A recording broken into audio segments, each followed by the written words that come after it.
My name is John Kenyon, and I'm the director of the Iowa City UNESCO City of Literature organization, and I would like to welcome you to the Write Out Loud ceremony as part of our One Book, Two Book Children's Literature Festival. So Iowa City is one of only 53 UNESCO designated cities of literature in the world, so it's obvious that we take writing very seriously here. And as is fitting for a city of literature, the young people in our community are very talented writers. Our organization wanted to find a way to recognize and celebrate that talent, so we created this Write Out Loud event. We asked students in grades 1 through 8 from throughout the Iowa City-Cedar Rapids corridor to submit one page of original writing. It could be a story, an essay, a poem, song lyrics, an illustrated story, or just about anything that they can come up with. Our partners with ACT here in Iowa City evaluated these pieces and selected grade level winners in 2 different categories. So the first is the right stuff, which is judged based on language, clarity, structure, and emotional impact. And the second is from the heart, which is judged based on creativity, passion, and expressiveness. In addition, the folks at ACT identified other top students across the grades, and those students today will receive honorable mention recognition. So I wanted to ask before we get started, how many students have been recognized more than just this year? If you're here and you've been recognized before. Okay, so at least one time. Get them up high, be proud of that. Yeah. All right, I know some of you have been more than that. How many have been 3 times? Okay, so we still got some hands up. 4 times. Okay, yeah. When should I stop? 5, 6, 7? Only 7. Okay, yes. So I probably said this before, but you should be up here because you've been here as many times as I have. I appreciate that. So before we get started, I did want to take a moment to thank the organizations whose support made this possible. Carolyn Brown and Jerry Zimmerman. Carolyn was a member of our board way back when we founded this event and was instrumental in helping us to start it, and she and her husband Jerry have contributed financially to help us to hold this event this year. The McGrath family of dealerships, the area libraries and school districts, with special thanks to the teacher librarians who helped us to spread the word, but for all the teachers that helped us to get into the classrooms, we really appreciate that. Sidekick Books, the Iowa Youth Writing Project, IC Speaks and Iowa City Poetry, and the University of Iowa President's Office, who helps us to be here today. I also wanted to say thank you to the team from ACT that read and evaluated the submissions we received this year. And we're joined today by John Melby Aitken, who is with ACT and was the team lead. So he's the one that got all of my emails about all of this and made sure that everything got read and evaluated. So thank you to John and the team. John will be helping us to present certificates to our winning students today. So, thanks to the generosity of our sponsors, in addition to a certificate of merit, each student, whether a grade level winner or an honorable mention student, will receive a $10 gift card to Sidekick Books, which we hope you will use to go buy some books and keep going with what you've been pursuing. I see our older grade level kids who have come back from rehearsing, so they are ready to go. You guys can find your folks and sit down or sit wherever you would like.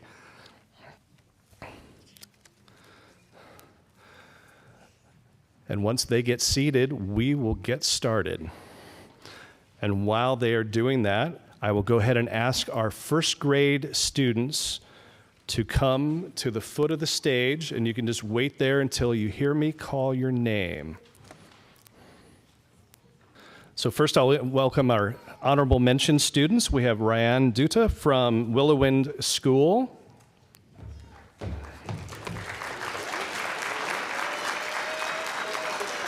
All right.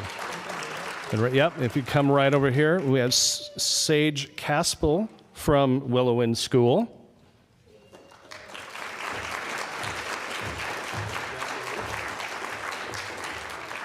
Great. And now we'll have our Right Stuff winner for the first grade, Rakshana Gayatri from Lincoln Elementary, who is going to read her story, Lily the Brave Octopus and Lulu the Starfish. So come on up. Ready? the brave octopus and Lulu the starfish. One day, Lily the octopus was swimming in the sea. It was a sunny day and the water was blue. Then, Lulu the starfish came swimming by. Lily thought Lulu was funny because she didn't move like Lily did. Lulu just stayed in one place, slowly moving with the waves. Every day, Lily and Lulu saw each other. They became friends. Lily liked to change colors and Lulu liked to stick to the rocks. They laughed a lot and had fun together.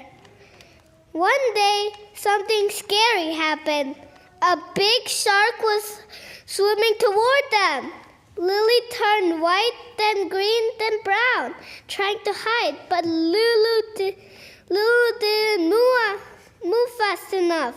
The shark opened its big mouth and it looked like it was going to eat Lulu. But Lily was very brave. She squirted a big cloud of ink. The shark couldn't see anything. It swam away scared of the ink. Lulu was safe. Thank you, Lily, said Lulu. Lily smiled and said, that's what friends do. After that, Lily and Lulu stayed best friends forever. They always played together and helped each other when they needed it. Fun facts: octopuses can change color. They use special color-changing skin cells to do this. If a starfish loses its arm, it can grow it back. Moral of the story: true friends always help each other and protect each other. Thank you, Rakshata.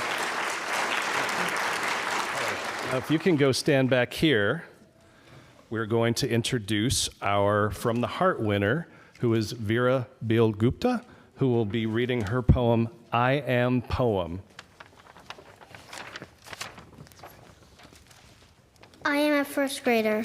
I wonder if I'll pass this grade. I hear pencils writing. I see people working. I want nice friends. I'm a first grader. I pretend to fly. I feel calm when I'm happy. I touch my smooth desk. I worry about creepy cats. I cry when I fall. I'm a first grader. I understand my teacher. I say kind words. I dream fun dreams. I try doing the monkey bars. I hope to be a good race runner. I'm a first grader.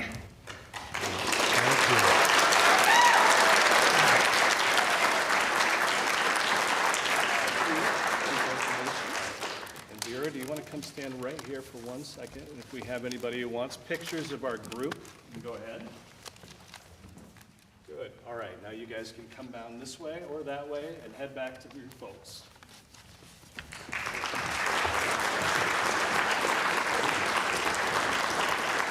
All right. Thank you. And Vera, I want to say sometimes I worry about creepy cats too, so thank you for standing up for us. All right, so did all of our other grades figure that out from the test run we did with our first graders? I hope so. So now we're going to welcome our second graders up to the foot of the stage. So we're going to start and welcome our honorable mention students. We have Amelia Radke from Willow Wind School.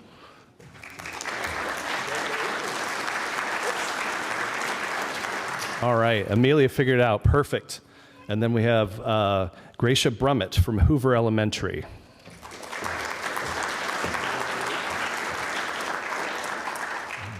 All right, now we're going to welcome up our Right Stuff winner, Ella Jane Rex, who is, she's from Hoover Elementary, and she'll read Pineapple and His New Prickly Friend.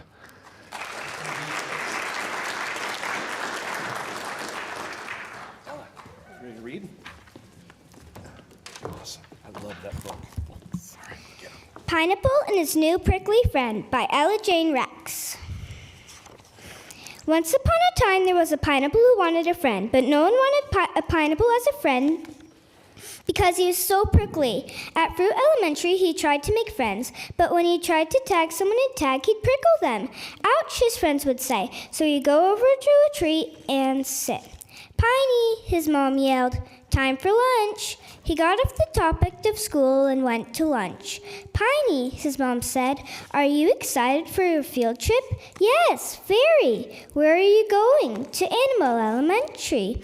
Then his mom sent him up to bed. I get up early in the morning. Today was the field trip day. Piney ran downstairs for breakfast. He gulped it down fast because he was so excited. He pulled on his backpack, kissed his mom goodbye, and ran outside to catch the bus. When they got to Animal Elementary, the class followed Miss Honey Beetle, their teacher, into the school.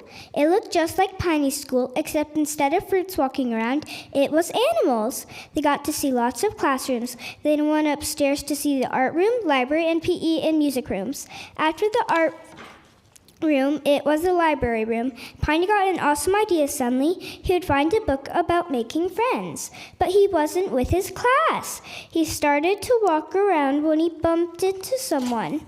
It was a porcupine. They started to talk and soon became best friends. Not only did he find his friend, he found his class. The end. Thank you, Ella Jane.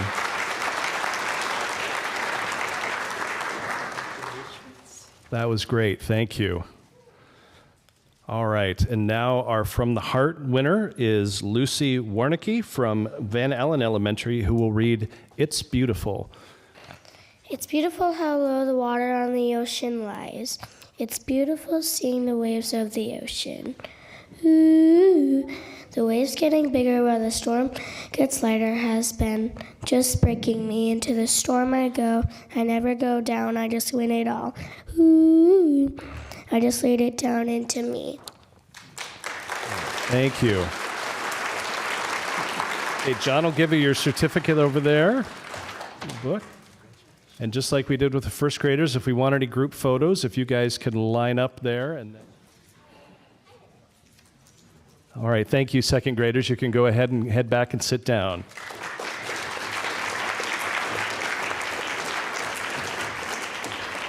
All right, and while they are sitting down, I would like to ask our third graders to come up and join us at the foot of the stage. All right, now we're going to introduce our honorable mention students. We have Dasha Gurtavaya from Willowwind School.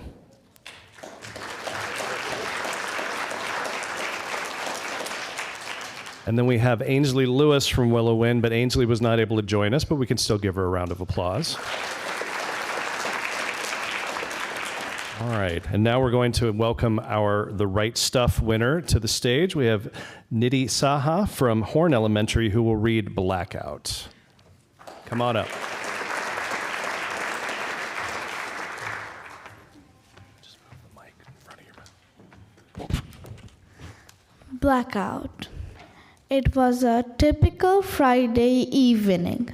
My mom was cooking dinner, and I was watching TV while my dad was working on his computer.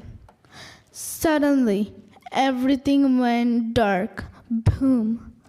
The whole apartment turned silent. The blackout had hit. My dad frowned as he stared at his blank screen, letting out a deep sigh. He was in the middle of an important work assignment and couldn't finish it now. For a few minutes, no one said a word. My dad seemed annoyed, and I didn't know what to do without the TV. But then he took a deep breath and sat down next to me. This reminds me of my childhood back in Bangladesh, he said softly. Curious, I turned to him, waiting to hear more. When I was a child, blackouts were an everyday thing, he began. We didn't have backup power or fancy gadgets. The electricity would go out for hours, sometimes even the whole night. But instead of getting angry, we learned to live with it. My parents would light a candle, and we would all sit together and talk. My siblings and I would play games like Ludo or just sit on the rooftop watching the stars. Life wasn't perfect, but we embraced it. Those were some of the happiest times of my life because we were together. His words made me think. Today, we rely so much on electricity and our devices, TVs, phones, tablets, that we often forget to look up from our screens and connect with the people around us. Electricity is one of the greatest inventions of all time. It powers our homes, keeps us warm, and makes our lives easier. But sometimes, it can feel like we've become too dependent on it. Instead of spending time with family, we spend hours scrolling through apps or playing games. We are in the same room, but we barely talk. As I sat there with my parents, surrounded by candlelight, I realized how much I loved hearing my dad's stories. They reminded me of how important it is to spend time with the people we care about. Human interaction helps us understand each other better. It teaches us empathy, the ability to feel what others are feeling. When we listen to someone's stories or laugh together, we create memories that no device can ever replace. My dad's childhood might have been filled with challenges like blackouts and limited resources, but he learned to find joy in the little things. He learned patience and how to make the best of every situation. Today, we have so much more, but we often forget to appreciate it. Maybe it's time we all learned to embrace life's imperfections, just like my dad did when he was young.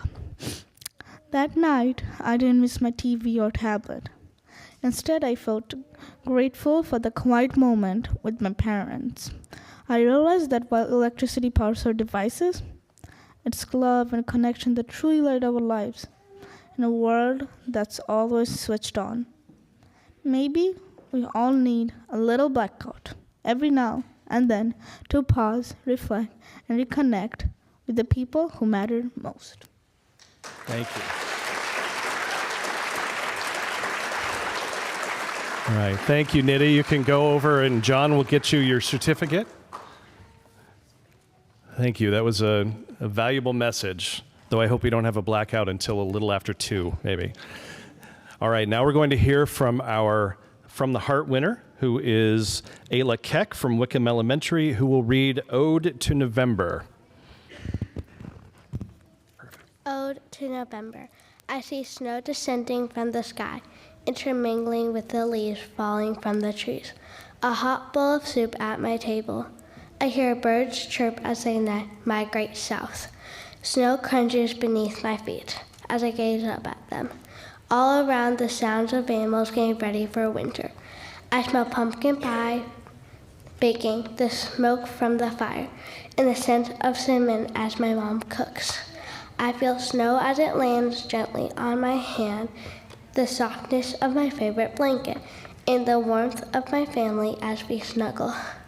I taste warm apple cider on my tongue, and then enjoy the gooey crust of my mom's fresh cookies. Warmth spreads through me as I feel the love in my heart and the love in my family's heart.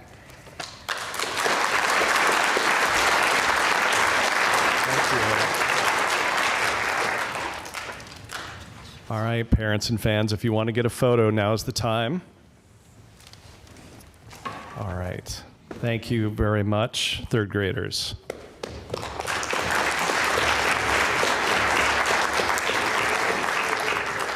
And I will say there's plenty of time when we're done if folks want to get their kid up here and just take an individual photo or put it in front of our banner or whatever you'd like to do. So we will definitely accommodate. All right, now we're going to ask our fourth grade students to come up to the foot of the stage, just as our previous kiddos did. So our fourth grade writers, please join us up here. So we have our Right Stuff winner for 4th grade, Vance Van Dale III from Willowwind, who is going to read The Princess, the Wizards, and the Shy Dragon. The Princess, the Wizards, and the Shy Dragon by Vance Van Dale III. As Liam, the wizard's most junior assistant, awoke that crisp autumn morning, he could not have imagined that soon he would be in search of a shy dragon. Into the quiet forests, over the steep mountains and rushing rivers, Liam would set out on a fantastic journey to save his small farming village from the greedy, lazy king. While the poor villagers tended their fields of lovage and their orchards of quince, the king dreamt of castles. For every sparkling emerald that adorned his wondrous silk robe, he was determined to build a new castle. "Oh, father," says kind daughter Princess Anna, "why would we build another castle when the villagers have so little? They cannot afford to dress in fine silks. They wear clothes that are made from leaves and bark. I've even seen villagers fashion shoes from our discarded woolen hats." The king laughed. The thought of his royal subjects sweating away, moving earth and stone to honor their king brought him such delight. From the comfort of his throne, he decreed that the villagers' sacred mountain would soon be home to a new castle. When the wizard heard of the king's plans, he instructed Liam, his most junior assistant, to fetch his extraordinary book of wizardry, his exceptionally soft wizard slippers, and his all-knowing, all-seeing glasses. The wizard knew that the shy dragon lived atop the sacred mountain, guarding a secret cave that held all the kingdom's wisdom and magic. Any plans to build a castle would endanger the entire village. In the rough woolen shoes that he'd fashioned from the king's discarded hats, Liam dashed about the wizard's chamber, gathering the extraordinary book of wizardry and the exceptionally soft wizard slippers. But he cannot find the wizard's all-knowing, all-seeing glasses, the wizard exclaimed. "But I cannot read the spells without my glasses." Though Liam was even afraid of the shyest dragon, he summoned the courage and volunteered to join the wizard on his quest. Liam and the wizard ventured deep into the forest and soon heard the heartbreaking sounds of Princess Anna weeping. "Oh, why must my father be a greedy king?" Liam had never heard the princess cry. In the hopes of comforting her, he asked, "Princess, why don't you join us on our journey to save the kingdom?" The 3 new friends traveled high atop the mountain and arrived as the full moon shone brightly over the kingdom. Waking up a dragon is a delicate matter, but luckily Princess Anna had brought along her special scroll of sorcery. She whispered a spell into the shy dragon's ear, and soon he awoke and unfurled his wings. Then the wizard opened the extraordinary book of wizardry and instructed Liam to read the most magical words. With confidence and flair, Liam recited the divine incantation. Soon the 3 found themselves flying away on the back of the shy dragon, holding on to his scales, which shone like a cascade of sparkling emeralds. When they reached the castle, the dragon breathed a lick of flame into the greedy king's bedchamber. The king, his face singed with smoke, awoke startled and confused. The princess, the wizard, and Liam climbed off the shy dragon's back, and together they warned the king. "You cannot build a castle on the sacred mountain. All of our magic and wisdom is held there." Just then, the shy dragon spotted the king's bejeweled robe of emeralds and realized that the king had stolen his scales. The shy dragon was shy because he'd lost so many of his precious emerald scales. Princess Anna draped the king's robe over the dragon's shoulders, and soon the dragon flew away. "I am so ashamed," said the king. "Why should I have so much when the villagers have so little?" And with that, the king relinquished his throne to his daughter. In honor of their success, the princess gave the wizard a medal for valiant wizardry and gave Liam a pair of the most soft and sensible wizard slippers. Thank you, Vance. All right, great. Thanks, Vance. And now we're going to welcome up our From the Heart winner, Arlo Halikas, who is homeschooled, and Arlo will read Hedgehog and Mouse. So come on up, Arlo.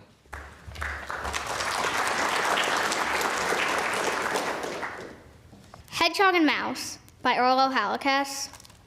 It was December 23rd, and in the heart of a great big evergreen forest, there was a small cottage inside of which lived a hedgehog. Hedgehog's favorite time was not December. It was the holidays that made it so stressful. The decor, the cookies, the advent calendars, all too much. If it weren't for these things, he would have been fine with December. The snow he found quite peaceful. But the snow was not enough to overcome the overwhelming stress of having to attend to all of the guests. If it did not seem so rude to have no Christmas party, maybe he could cope. Bother, muttered Hedgehog as he slid a pan of gingerbread men into his brick oven. He wished he did not have to make the cookies. But after all, the party guests would come tomorrow, and Hedgehog would not want to have a cookieless party. As he wound up his oven timer, he decided that after finishing his pan of cookies, he would go down the trail to Mouse's. Mouse would probably have a cure for Hedgehog's worries. He always did. As Hedgehog waited for the kitchen timer to ding, he sat on a small stool and took up the paper.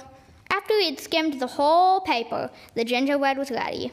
Hedgehog got up from his seat and, after putting his floral oven mitts on, he opened the oven and grabbed the pan. After extracting the pan from the oven, he slid it onto one of the cooling racks he had arranged on his counter. Then he slid his favorite jacket on and stepped into the bitingly cold air. Through the falling snow, Hedgehog walked. As he made his way down the trail, he immediately wished for some hot tea and cookies.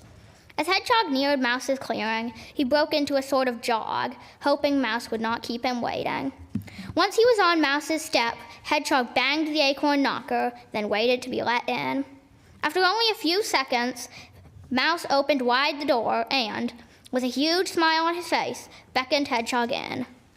Inside Mouse's snug home, no one could stay worried, not even Hedgehog. Once his jacket was off, Mouse ushered Hedgehog into a cushioned rocking chair. Then, as Hedgehog stated his worries, Mouse came and sat. After a moment, Mouse said, "I don't see why, if these friends really love you, they would have any desire to worry you." Hedgehog thought, then said, "But wouldn't it be rude to have no Christmas party?" "I should think not," replied Mouse. "Try telling them how stressed you feel about the holidays. I'm not saying it'll work. I'm just saying it's worth a try." After they talked a while more, Hedgehog had a plan. He would try out Mouse's idea. As he opened the door to leave, Mouse stopped him. After forcefully handing him a full cookie tin, Mouse allowed him to leave.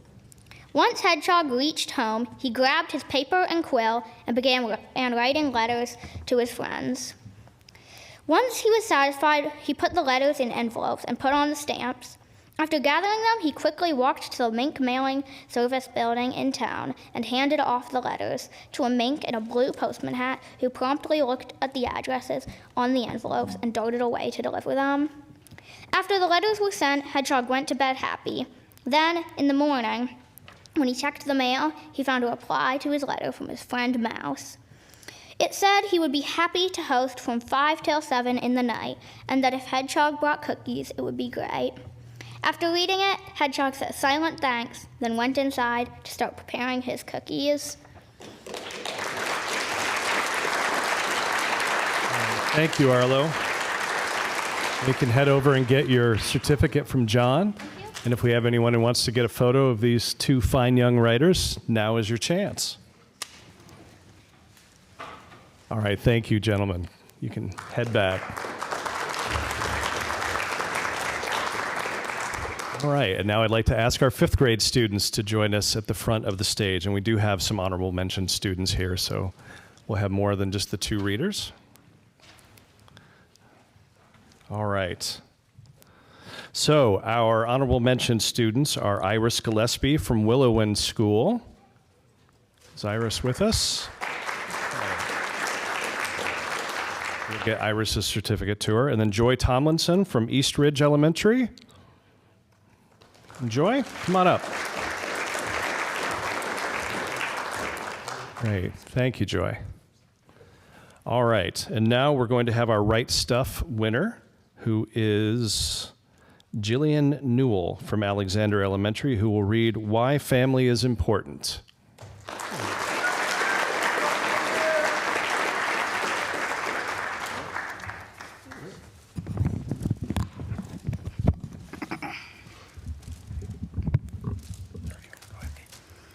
Why Family is Important by Jillian Newell. By definition, a family is a group or two or more persons related by birth, marriage, or adoption who live together. However, I personally know families can exist in many different forms, and there are some things I know to be very important about families. For me, my family isn't just who I live with like my mom and sisters. We are a blended family.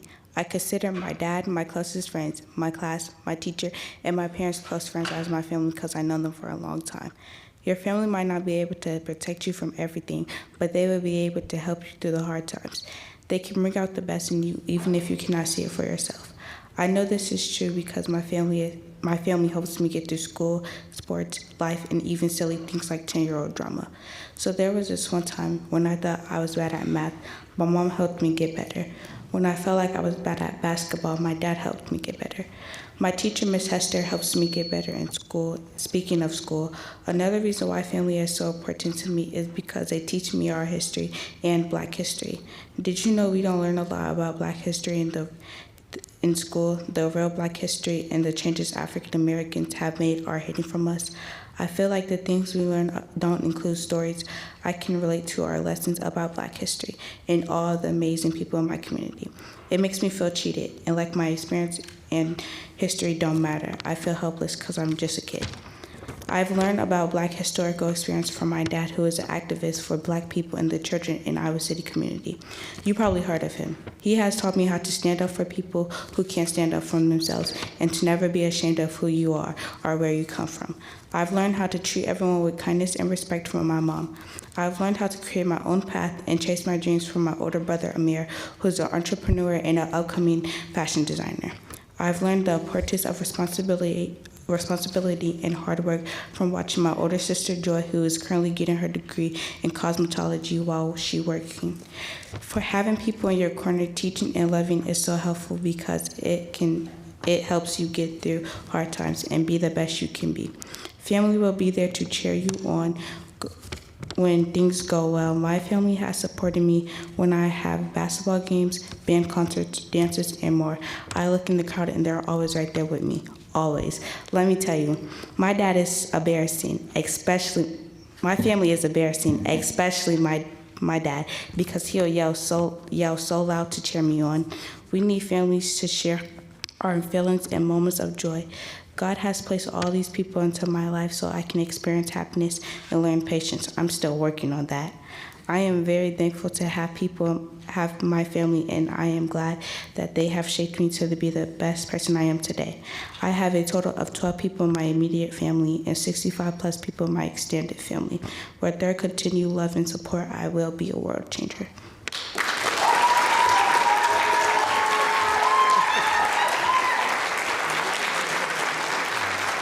Thank you, Jillian. All right, so before she starts, I'm going to welcome our From the Heart winner, Jocelyn Terrell from Alexander Elementary, who will read My Bernie. My Bernie by Jocelyn Terrell. 2/14/2019, Valentine's Day. I got a dog, the sweetest dog, in fact. In the starry night sky as he rode home with me, wondering in the future, what's it gonna be like with him? Slowly drifting asleep, I thought of a name, and that name was Bernie. By the look of his eyes, he was happy. I knew that day he would never leave my side. Getting home, I hoped he'd like his new house, excited for tomorrow.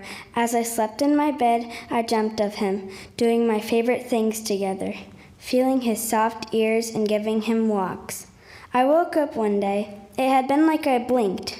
4 years went by. He was getting bigger. As he was getting bigger, he started getting weaker. My family knew he couldn't stay alive.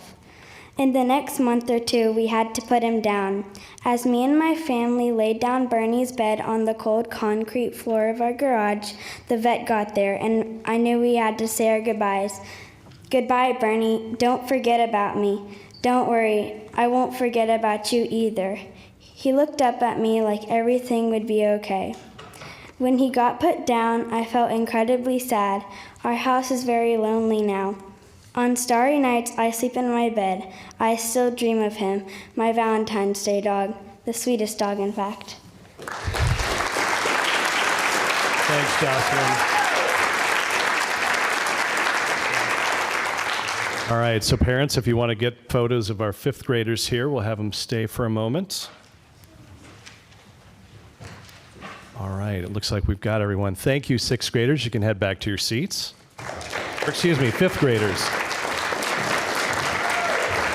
You're so talented, I tried to promote you in the middle of the year. So, all right, so now will our sixth grade writers join us at the foot of the stage here. All right, so we have first our honorable mention students. We have Rowan Einan Lynch from Willow Wind School. Come on up, Rowan.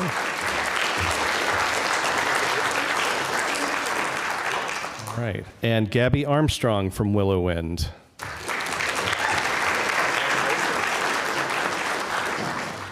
I love that tie, Gabby.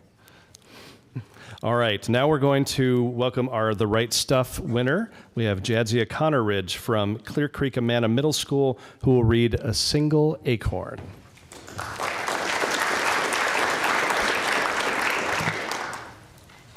A single acorn. I am an acorn along with all my siblings. I am one of hundreds. My mother, a great oak. I don't think I could ever be like her. She is a beauty. Right now, she is a lone tree in a field, picture perfect. Her only hope is to have one of her children grow next to her. But time after time, season after season, she watches them fall to the ground, birds carrying them away to different fields. She had a child grow next to her once, cheery and tall. But one day, one of those things came and, brought a loud, spinny thing that murdered him. I've been growing for some time now, and I remember when Mother Oak told all my older acorns that it was time for them to drop. Mother Oak told us all that they were a braver bunch, and I didn't get it till I saw the bloodbath. I just thought they would fall with no worries, but I was still so young, so naive.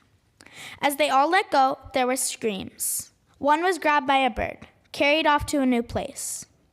There were 2 squirrels practically dancing in the shower of acorns, shoving as many as possible into their mouths. A few of the smaller acorns were carried off by the wind. This memory terrorizes my dreams, and not just that, but it makes me realize that every waking moment is leading towards my drop. I spend most of my days watching the newbies start to grow, looking so happy. They haven't seen the great drop yet. Haven't felt the depression, the pressure to be brave, to drop, to make it. I've felt these things, lived them. The days speed by. I keep telling myself that I've had a good life, that I would be okay, and hopefully leave this world peacefully. I've never talked to my mother specifically, just one-on-one. Usually it's hundred-on-one, and I don't think she even knows I'm here. Why should she? I'm a weak coward who hides in the back, dreading the future. Who in their right mind would want to know me? No tree ever. I didn't realize it would be the next morning, and it came as a surprise. Attention, Mother Oak called. I am so proud of all of you, old and new. I would like to announce that the dropping season has come, and it is time. Those of you who have witnessed the drop before, it is your turn. There were cheers of bravery, but it sounded more like an army going off into battle right after watching the last war when they lost than going on a fun new adventure. I didn't cheer. I didn't do anything. I hung there, lost in the void, pretending I hadn't heard any of it.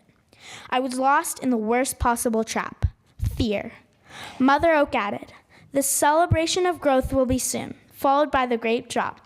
More going into battle, but also having a party cheering."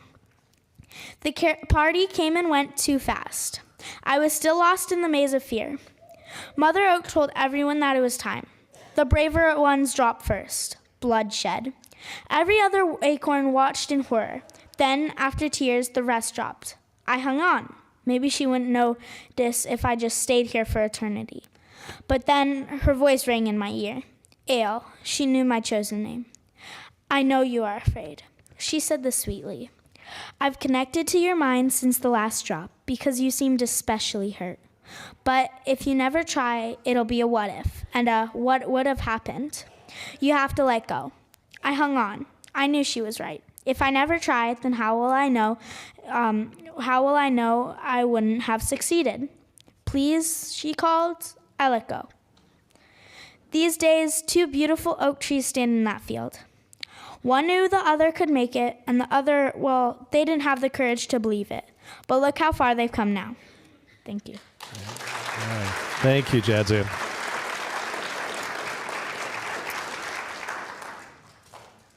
All right, and now we're going to welcome our From the Heart winner to the stage. Bella Sewert from Clear Creek Amana Middle School will read Plastic.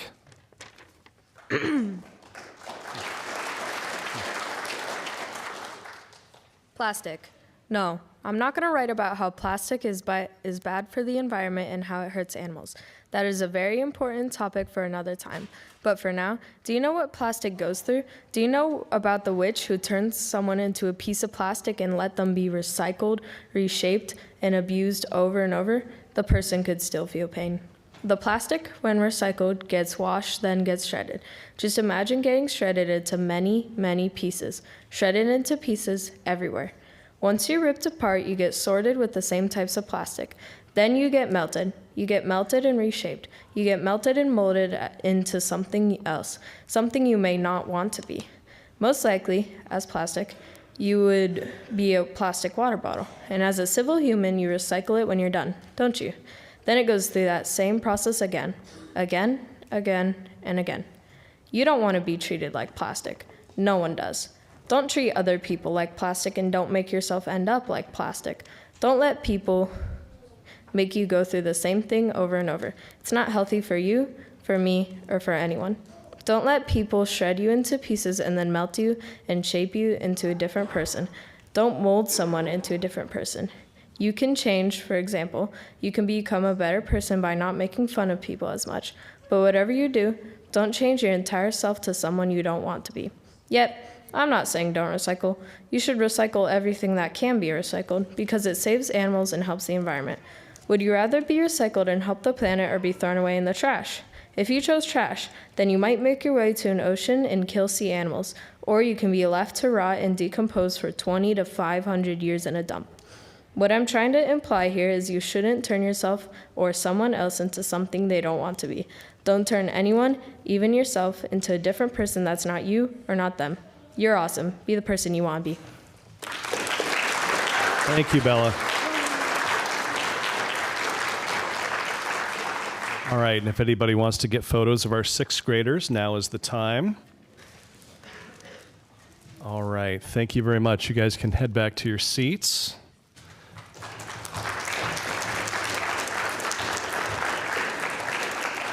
All right, it's time for our 7th graders.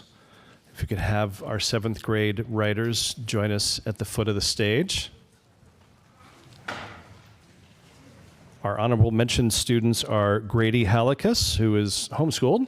Come on up, Grady. All right, and Averi Tislani. I don't think he's here, but we can again give him a round of applause anyway. All right, great. And now we will have the Right Stuff winner, who is Lorelei Rex from Southeast Middle School, who will read 11 Aisles.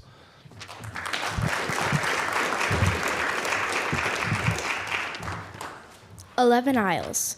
There was no moon. The sea was drowned in the inky black of a starless sky. The cold night air drew tendrils of fog from the sandy island, spinning vague figures into being before they vanished into the cold breeze. A magnificent stone castle protruded from jumbled boulders slick with moss. The sea split into 2 frothing tongues of foam on the jagged teeth of rocks cluttering the shore. Black water lapped hungrily at banks of smooth, round pebbles. A small grove of thorny trees twisted up from the gritty soil, the gnarled roots buckled up from the uneven ground. Seawater slopped up against the roots, leaving a white water ring on the trunks. The tide came in quickly, gushed into the rough tide pools, and clouded with masses of swirling sand. A single yellow light on the bottom floor of the castle streamed down on the beach, its reflection rippling only when a breeze whispered over the pools of still water below. A young girl paced back and forth over the stone floor. She was small but sinewy. Her muscles were lean and hard beneath a long-sleeved tunic, black cloak, and skin-tight leggings, and her mouth was turned down in a determined frown that matched the intensity in her eyes. A fire provided an empty glow and illuminated the stranger lurking unnoticed. There was a purposeful scuff of boots against stone, and the girl whipped around, her hand instantly going to her belt. A man stood in the doorway, light glittering in his gold-flecked hazel eyes and brunette hair, his jacket beaded with drops of mist. Based on the embroidery on his cloak, he was only a private. She dropped her hand from her belt. The man shook his head in his almost imperceptible way. Sandre, the girl, tilted her head, intelligently regarding the young man standing in the entry, still out of breath and dripping water from the hem of his outer shell of clothing. Half of his body was bathed in shadow from the hall. As he took a tentative step into the room, he loosened his coat. Her army was still in despair from the devastating battle that killed half her soldiers and drastically injured the rest nearly a month ago, and even now they were struggling to regain their numbers. They had drafted anyone and everyone with fighting ability into their ranks. Even then, people unwilling to fight were fleeing, leaving a once bustling town with only ghosts of memory. A doll laying face down in the dirt, a swing creaking in the wind. Sandre felt adrenaline race through her body. How were they here? Sandre's head was reeling. She remembered what Wrath had told her. They attack every full moon, apparently, and always from the north. Sandre stared out at the north window. A harvest moon was rising where had once only been onyx sky. Millions of stars were pricking into the velvety black, staring coldly down at her. Unlike most people in the small island town, Wrath was quiet and thoughtful, and barely spoke to anyone. Sandre would talk when there was someone to listen. When Sandre and Wrath met one another, they fought over everything. When the war started, quarreling was eliminated. The light in the room flickered as the fire sputtered and died abruptly. The coals glowed red, lighting up Wrath's face. It was clogged with the silhouettes of oak tree branches and filled with unease. He, like Sandre, had sensed the mood change in the room. The enemy was ashore, but the adversary hadn't reached them yet, and they still had time. Sandre met Wrath's gaze, slight head nod, adjusted grips on the weapons at their belts. They had to act fast and together. After all, a house divided against itself will not stand. Thank you, Lorelei. All right, and now we will hear from our From the Heart winner, who is Mazzy Sleep, who is homeschooled, and she will read Decanonization. Thank you.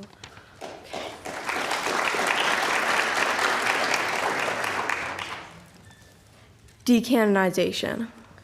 Here's the warped acacia. Here's the girl without a mother.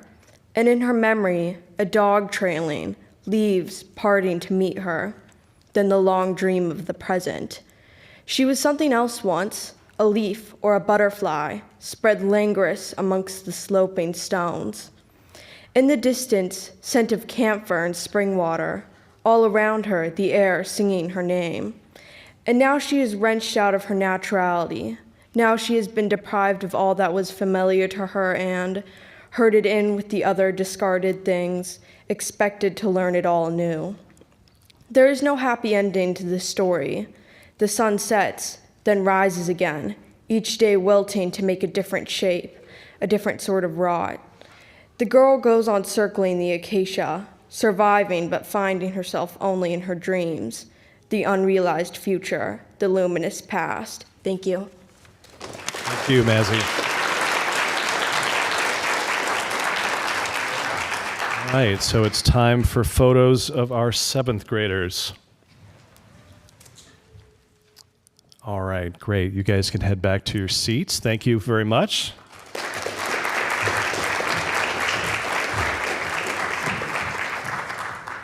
All right, and now our 8th graders. So I would like to ask our 8th grade students to join us. We didn't have any honorable mention students, so we'll get right to our readers. All right, our first reader is going to be our Right Stuff winner, who is Cora Beeland from Northwest Middle School, who will read her piece, Closing Time.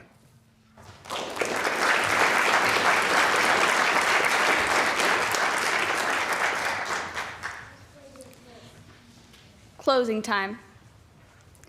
My shoes make clicking noises on the linoleum floor as I walk through the library. It is dark, except for the slanted moonlight that shines through the tall glass windows onto the spines of the books, illuminating the titles. The slim picture books are well-worn and well-loved. The shelves are short, and I bend down to see the books, meticulously checking for anything out of place as I do every night. I pictured the grubby hands that open these storybooks, wide eyes absorbing the colorful pictures and fantastical characters. The books are scribbled on in crayon, stained with yogurt, crinkled and crumpled, but though they are marked and scarred, these are signs of love. Story time in the library was always a joyful occasion. Earnest faces turned upwards, ears reaching and grabbing on to whatever bit of information they could find. These kids would grow up to be voracious readers, and I would be there, right alongside them, recommending and helping, watching them grow. I saw it all. From the days where they could barely talk, to them volunteering at story time themselves, I saw it all, a friendly face, forever there.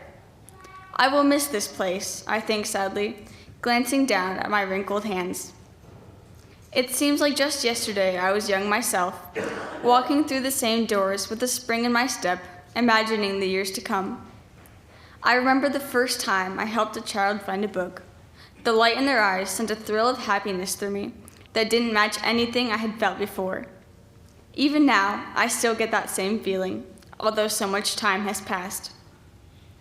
Juvenile fiction, what a wonderful section. The basis of everything we know, we are built on these stories. Adventures and mysteries, laughter and life. So much is contained inside books. We find relatability, humor, and distraction. As I walk to the teen section, the air is so still, so quiet, I get goosebumps. It is not very quiet, except at night. That is something I love about libraries. For all of the things that they are not quiet. So many people think they are, all full of shushing librarians and signs asking for silence. But it's not that at all. It's the crisp, page-turning sound, the quiet laughter shared between friends, the scritch-scratch of a pencil and paper, these sounds making up the quiet hum beneath the conversations, the children's shrieks, and the beep of the checkout scanner. I walk past the comfy beanbags that they didn't have when I was a teenager, to the books my grandchildren have only begun to read. I pass my love of books to my children, and them to theirs, an eternal passion that will never fade away. For as many differences as there are between my generation and theirs, we all love books. Young adult books are a bridge between what was and what will be, a starting point for the rest of one's life. Here, you are teetering over a precipice, with one foot on and one foot off, waiting for that next step. The kids are coming into their own now, striving to find themselves in these books. They can be anyone here. Anything is possible. I come to the adult section last of all. My fingers run along the spines, feeling the heartbeat, the pulse between the covers of these books. These are our lives. These are our stories. They define us as a whole and an individual all at once. There are so many that I will never have time to read them all, even in my retirement. Then there is nowhere else to go except back to the front doors of the library. I am ready now. I am ready to leave. Memories and words well up inside me, thousands upon thousands, all playing a part in shaping my lifetime, an amazing lifetime that I am so lucky to have lived. I push open the doors and I turn the key in the lock, looking back at the library one last time as I step into the next chapter of my life.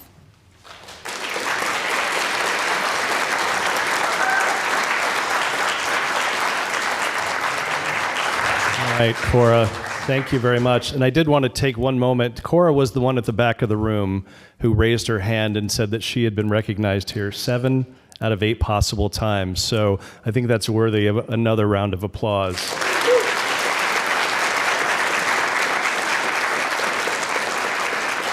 I remember talking with Cora last year. I think the one you just got busy and didn't even submit. So she gave a break to all of the other kids in whatever grade level that was. But thank you again for submitting and joining us today. All right, so now we're going to hear from Julia Valaga, who is our From the Heart winner. And she is from Southeast Middle School, and she's going to read A Letter from Mother Nature. And before you start, Julia, I just want to let you know she did this amazing comic that she's going to read the text from. If you have a booklet, make sure you're following along. And I think if I did this right there, you can see it. It's in black and white in the booklet, but I thought everybody should be able to see that in full color. So go ahead and read for us, Julia. My dearest Earth, as much as I love your pets, honey, I cannot stand them any longer. They are hurting me again. And I know that I've lashed out at them, and it isn't right for me to do so. But it's getting out of control. They keep hurting me, and I don't know how much longer I can do this.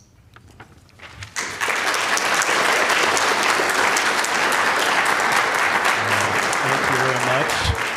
And if we have parents who want to get any photos of our 8th graders. All right, we're good. Thank you very much. You two can head back to your seats.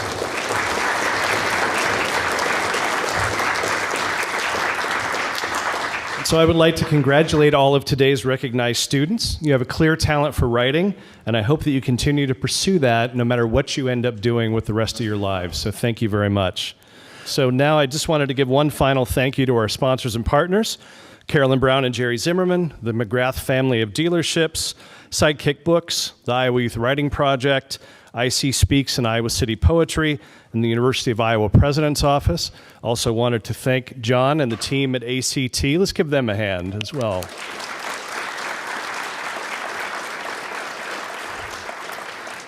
I wanted to thank our volunteers who helped us with the kids rehearsing before we got in here, Lisa Roberts, who is with Iowa City Poetry, and Teresa Biancari, who was a longtime volunteer of ours. I don't know if they're still here with us right now, but thank you to them. And a special thank you again to the area teacher librarians, principals, classroom teachers, and all other folks at the schools and the homeschool programs who helped us to spread the word and are helping to instill a love of writing and reading into our kids. So we very much appreciate that.